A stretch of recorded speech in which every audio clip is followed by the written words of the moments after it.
Polio کے عالمی دن کے حوالے سے کوٹری اور جامشوروں میں محکمہ صحت اور روڑی کلب جامشوروں کی جانب سے علیحدہ علیحدہ ریلیاں نکالی گئیں۔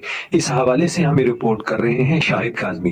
Additional deputy commissioner 1 Jamshoro Ali Zulfiqar Memon کی سربراہی میں میڈیکل کالج و ہسپتال کوٹری سے پولیو سے متعلق عوام الناس میں آگاہی کے لیے ریلی کا انعقاد کیا گیا، جس میں staff officer doctor Sanam Hussain, world health organization کی ڈاکٹر ارم، تحصیل UC M O health education officer, lady health workers, UNICEF سمیت پولیو اسٹاف نے شرکت کی۔ پولیو کے عالمی دن کے موقع پر additional deputy commissioner 1 Ali Zulfiqar Memon نے ریلی کے شرکا سے خطاب کرتے ہوئے کہا کہ آج کا پیغام عوام کے ہر خاص اور عام کے لیے یہی ہے کہ پیدائش سے لے کر 5 سال تک کے بچوں کو پولیو سے بچاؤ کے قطرے پلائیں تاکہ زندگی بھر کی معذوری سے محفوظ بنایا جا سکے۔ انہوں نے خاص طور پر والدین پر پرزور اپیل کی کہ وہ پولیو کے خاتمے کی قومی مہم کے دوران آنے والی پولیو ٹیموں سے تعاون کریں۔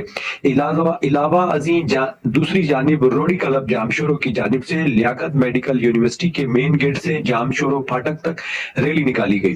ریلی کی قیادت ڈاکٹر پروفیسر سعید منگی، ڈاکٹر نعمت اللہ خلجی، ڈاکٹر مولا بخش تھیبو، ڈاکٹر زبیدہ تھیبو، ڈاکٹر امید علی رند، ڈاکٹر انیلا سمرو، ڈاکٹر انیل کمار بھاٹیا اور دیگر کر رہے تھے۔ اس موقع پر شرکا سے خطاب کرتے ہوئے پولیو کے خاتمے کے لیے حکومت پاکستان کی کوششوں کو بھی سراہا گیا۔